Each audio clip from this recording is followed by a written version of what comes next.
சட்டவிரோத தொழில் நடவடிக்கைகளை கட்டுப்படுத்துவதற்கு பொறுப்பானவர்கள் ஒன்று கடற்படை, போலீசார், கடல் தொழில் திணைக்களம்.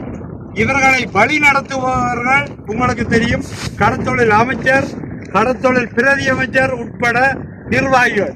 இப்படி இருக்கும்போது இவ்வளவு சட்டத்தொழில் சரியான தோஷமுள்ள ஆக்களா இருந்தால் நீங்கள் இந்த கிழமையை இங்க வந்து உடனடியாக நிறுத்த வேண்டும். இப்படி திருட்டு தொழில் செய்து எங்களை மக்களை இப்படி பட்டினியாக்குன்ற நடவடிக்கையில ஈடுபடுறாக்களை உடனடியாக நிறுத்துங்க. கடற்படை இன்னும் பார்த்து கொண்டு, கடற்படை ஏற்கனவே இங்க வந்தா இந்திய கப்பல்கள் வந்து, இந்திய ரோலர்கள் வந்து கரை மட்டும் வந்துட்டு போகுது.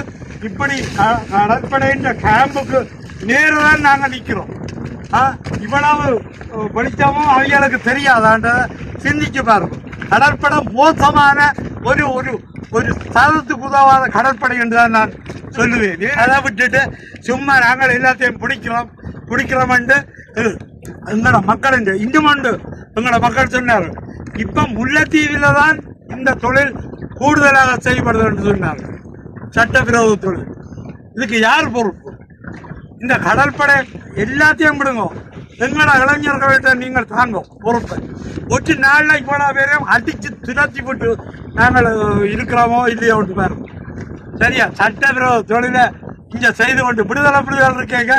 இப்படி சட்டவிரோத தொழில் நடவடிக்கைகள் ஒன்றுமில்லை, சீராகத்தான் இருந்தது.